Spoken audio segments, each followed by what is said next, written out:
Hey, Jenna from Architec. Today I'm going to be showing you a little product demo on one of my favorite products for spring. So, a lot of people don't want to invest in an entire wooden garden bed, and they don't have the land for it or the proper soil.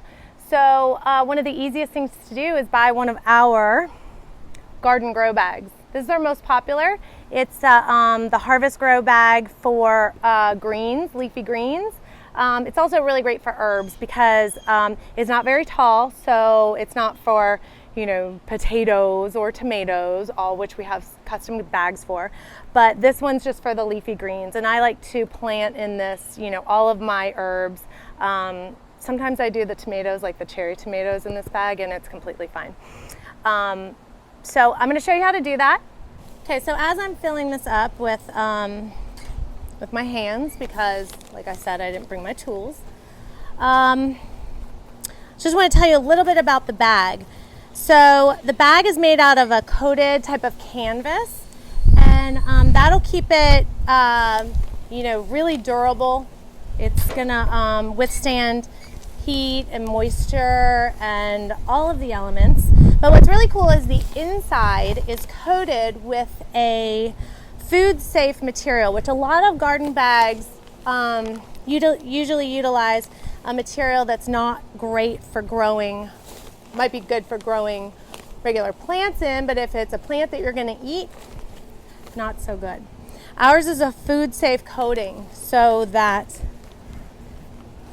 you can feel sure that your tomatoes, your herbs, your peppers, your chilies are as organic as you make them.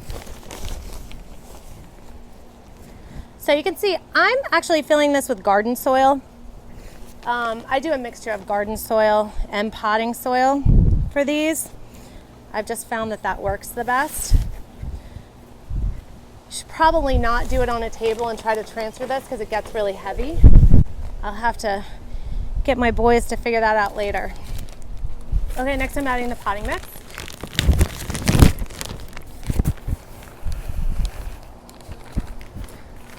So you can see there's some dirt on the outside of the bag. It's coated, so as soon as you water this baby, it'll come right off.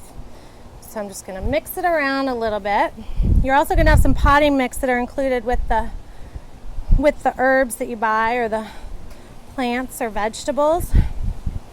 So you'll see it's about 90% full. That's about perfect. Now if I were a really good gardener, I would have had these pre-watered. That's just not how it's gonna go today. Very windy. Okay.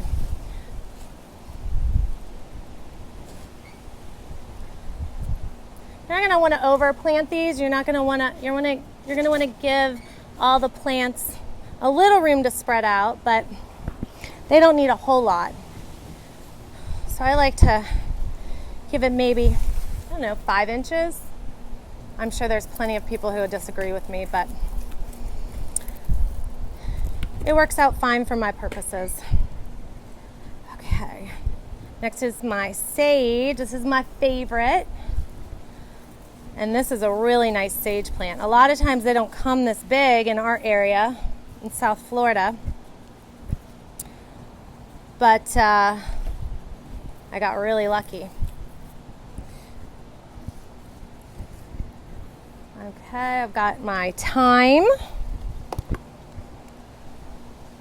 My thyme on the edge because it likes to travel. So for any of the plants that like to travel, like your thyme, you want to put it on the edge so that it kind of cascades over the side. This is my flat leaf parsley, which I should have gotten more because I use it in pretty much everything. I do a lot of fresh salad dressings in the blender, and then I like to keep them, like I said, in this Savor Cube tray. What I'll do is I'll do salad dressings, as long as you add a little bit of water with the other oil, lemon, herbs, mustard, things like that. You just add a little bit of water in there in the blender, and as long as you do that, you can put them in those cubes and you can freeze them for later. So I just pop them in a salad.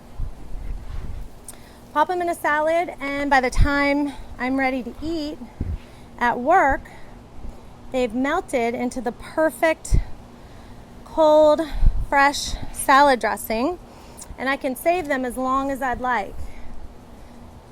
The other great thing about these Savor Cube trays is they are made from not your average silicone, which there's tons of average silicone out there in the market, but we pay extra to have the silicone that is odor resistant and stain free. So you can use as much, I'm gonna put this in the middle. You can use as much garlic, onion in your salad dressings or in your sauces, and you do not have to worry that they will leave behind that not so savory smell every time you get them out. They're completely odor resistant. So I say this one bag's full. This grow bag, I'm gonna call it full. So I've got rosemary, thyme, I've got 2 parsley, I've got my basil over here, which usually grows pretty big, so I'm gonna give that some room. And you can see I left a little room in there. So that's my new little garden. How long did that take me? It took about 10 minutes. It's the greatest little project ever. And now I feel really good about myself. All right, well, thanks for tuning in. I have another video coming up next where I'm gonna do that little recipe I told you about with the sage, and probably do a salad dressing too. All right, thanks, bye.